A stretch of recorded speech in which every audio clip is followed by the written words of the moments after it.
Hi, and welcome back to another weekly edition of the Aztek Dummy Update. Not a lot to show this weekend, and it does not mean I was not working. It just means what I did I can't really show.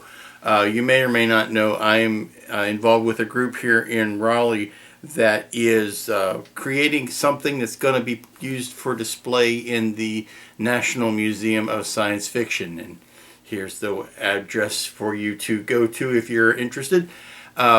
It's been a very interesting project because it's bringing together a lot of people with some different disciplines, as far as there are lighting people, there are 3D rendering people, there are project management people, there are CNC people, 3D printing people. I'm the paint monkey. I get to slot paint on whatever they come up with when they're done.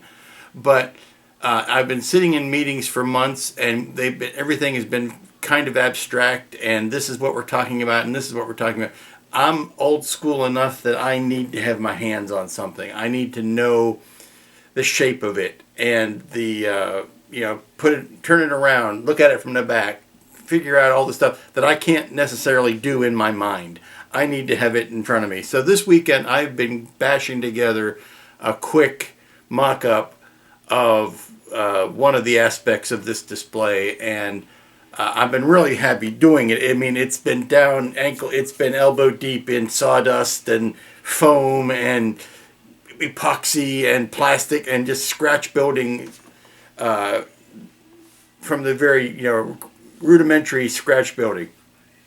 But I'm enjoying it, but I don't know how much of it I'm allowed to show you yet. I haven't really looked that closely into my non-disclosure agreement. You can see aspects of what the project is on a video that's on the website for the National Museum of Science Fiction, but I don't know how much I'm allowed personally to talk about it. So that's why I can't show it to you. But that's been a lot of fun.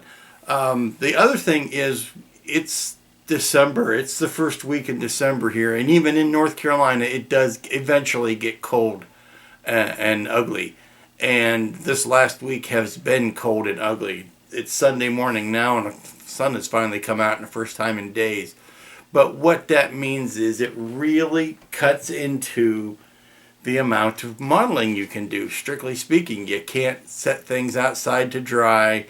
You can't barely even go outside and prime something and come back. If you are working with enamels or solvents, anything that's got an aroma or a fume, not even, an aroma is nice, a fume is not. Anything that's noxious, you're in confined spaces because you're inside and you can't take it out. My spray booth is limited. It's basically a window with a box fan in it, so it's limited to the amount of spraying I can do. So I've had to go through the pile. Now I finished up the Viper and I finished up Batman. Very happy with those, and those were the Viper wasn't, but Batman was done with acrylic paints and Tamiya's, which are all acrylic, which you could spray inside. There's no fume. I mean, you wear a mask anyway, but there's no hazardous fumes. It's not like you're spraying enamels or lacquers or things like that. So that's the kind of stuff you have to think about when the winter months come. Now, like I said, it's December, first week of December. I'm looking at maybe all of December, all of January, and into February before I can do any large-scale enamel painting outside of, jumping out the back door real quick to hit something with a coat of primer. And so I'm looking through the pile and the stacks of models and kits that I've got built up. What can I work on that is going to be fairly low impact on my desk and fairly small, and I can use acrylics or Comart washes or things that aren't going to cause a lot of fume. So that's what I was doing. I found a new subject. I've kind of been in a District 9 mood lately. I kind of like to wait till after the hubbub of a movie surrounding a movie has died down to go back and build something from that, so that I'm not reacting to the hype of it so much and I can view it from a distance. And I picked up a book that was on Amazon this last week. Well, it's been there for a while, but I picked it up on Amazon this last week. The Art of District 9. and it had some excellent pictures of what the prawns characters' paint jobs looked like, the CG models of them. So I've got some good reference, I've got a great kit, and I think that's going to be my next project. But I wanted to update you on the Pegasus to let you know where it was. Let me grab the camera. Okay, here's the Pegasus on the table. It's still in parts. The bigger sections have been built. I need to go in and put the guns, the little detail guns, in place. This is the project or the problem I was talking about. I went out and primered as much of this as I could, but the model requires a basic dark metallic color. Well, that to me says enamels. So I want to get enough subsection work done that I can spray enamel while the weather is somewhat still nice out over the whole body, and then I may go back in detailing it with smaller brushes, certainly not sprays, but maybe some dry brushing techniques with some enamel paints. But I have to be very conscious about what I am breathing and what I can get ventilated. So that's where the weather is kicking into the model, the finish that I want to give the model. So let me do some more construction on this, and we'll get back to it. And I'm going to show you the District 9 kit and how to prep that model for building. Since the table is the only reliably clean place in my house at this point, that is where I'm going to lay the parts out just to show you. This is the kit that I am working on. But here's the base, and it's got a lot of trash in here, and these will be cat food cans, as cat food was the favorite food of the prawns, as they were called. But that's one piece of resin. That's a heck of a beefy piece. And here is the torso and head. Now, this is excellently sculpted and excellently molded.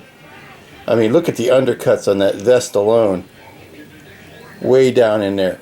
Excellent work there. I might have been tempted to make the head a separate piece, but that's just me. I'm not going to question the guy's skill. Obviously, he's got a different skill set than me.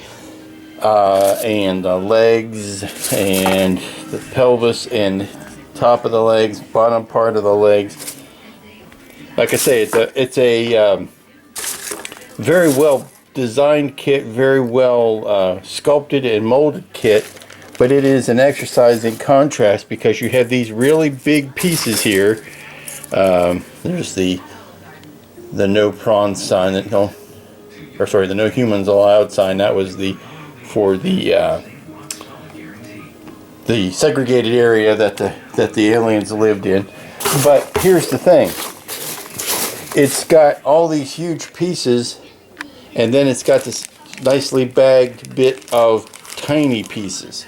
So like there are no medium-sized pieces on this kit. They're either huge or they are tiny. The huge pieces, I am all going to get ready to wash all of this. Even though I've had it for quite a while, it's still something you want to get the mold release off of. But these tiny pieces, I am not going to wash. I am going to take them out, clean them with, clean them with a blade and get rid of the seams and whatnot. But I'm not going to try to wash them for fear that they would simply, disappear in the soapy water or get washed down the drain by mistake. These are all of the tentacles and antennae that go on the face. These are all the canisters that go on the railgun. What I'm going to do instead is, after I have built the parts and the pieces are all in place, then I'm going to lightly wipe them down with a little bit of a cleaning agent at that point, so that they will be cleaned before they're painted, but they'll actually be put in place before they are cleaned, if that makes any sense, because I know the glue will attach to it. That's not an issue. But if I glue them in place and then clean them in place, I'll stand a much better chance of not losing them. So I need to bag all this up, or take this bag out of here, but get a big old bucket of soapy water with a cleaning agent in it, and let these guys soak for a while. So and then I start attacking them with a toothbrush. As you can tell, I've got the big bucket out for cleaning. There's some purple power in there and some degreasing dish soap, and all there is to it is to let these pieces go in there and soak. Now, because they have such elaborate nooks and crannies in there, I'm going to let it soak a good long time, because the deeper the cranny, if it's deep here, chances are it had a hard time with the mold release as well. So while the kits I've always gotten from this manufacturer have always been top notch and never given me problem, that's still no reason not to play it safe and wash them anyway. So I'll set these in to soak. I can be very careful about the little antennae there. There's some fine detail that I don't want to bang around. As you can see, there's some appendages and stuff that need to be taken care of. What I'm looking forward to doing on this kit as far as painting is, I think it's going to be a good test bed for everything that I've done over the last 3 or 4 builds, because it's going to allow me to do some dry brushing, to do some airbrushing, of course, for the big colors, but also to do some staining, like I did on Batman, for flush tones, and for I keep stammering, I'm sorry. What it'll allow me to do is use a lot of the sponge work and the other weathering detail or techniques that I picked up over the last couple of builds, and I can use them all again on this. This is the book I spoke of that I got this week, that was put out by Weta, and it's very, very comprehensive in all of the details as far as the weapons and the vehicles and the character designs. But what I like particularly is, let me see where, see, this is all on the big rail gun.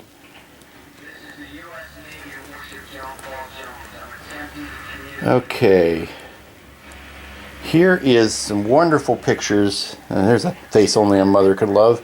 Some wonderful pictures of the hero prawns in all of their various color guises. And the nice thing about this subject in particular, that even though it's meant to replicate one particular character, the color scheme and the paint scheme can be fudged with, for lack of a better term. Here's the turnaround CG of what the character looked like.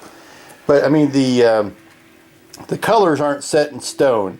If I'm doing a Captain Kirk figure and I mess up the color of shirt he wears, well, everybody's going to know that. That's a stupid thing nobody should do. Everybody should know the color of that. Or if you're painting an Enterprise, or if you're doing anything that's I would say 100% known quantity.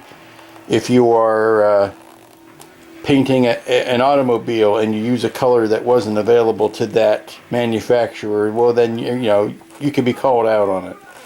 But what I like about the character designs of the aliens in District 9 is that you can fudge it. You can play with, as long as you've got the general coloring correct, whether or not you've got every spot and speckle in the right place is not as important.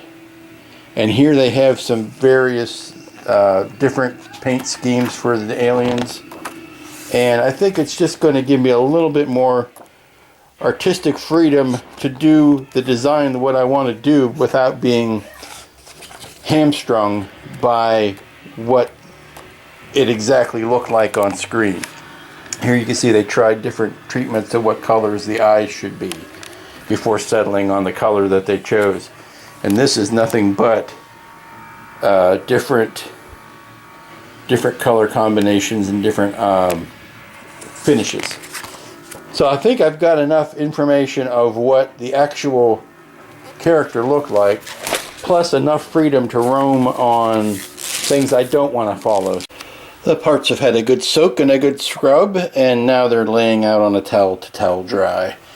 Don't know how much more I'll actually get to it today, but this is a good start. Here are all of the wee little guns. I hit them with the primer on both sides, and I guess I need to glue these down to the undersides of the hull. I really want to put them on last, really, so that I can paint in behind them, because they kind of stick out where, or they stick up above the deck, and to get underneath them would be next to impossible. So what I think I'm going to do is paint the decks and do all of that, and then stick the guns on last. A last progress report on the Pegasus before I close up for the weekend. You can see I've got some of the head assembled. I've got these, all 8 of these on. Again, because of weather related issues, I cannot I did prime the engines. I got all these primed, but what I want to do is take a good metallic, just a base metallic that I've got, and spray underneath them, so that when I put these on, there will be no gray spots underneath. At least you'll see some sort of metallic sheen.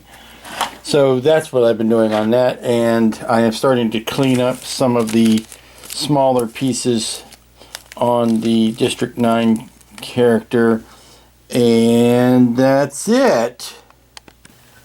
And so for the first weekend in December, that is the news till now. Next week I hope to get cracking. If I get a good day's worth of weather in, I can get a base coat on the Battlestar, the Pegasus, and hopefully next time you see Christopher Johnson, he will be glued together, and then we'll talk about puttying in joints. This is the Aztek Dummy saying, have a good week.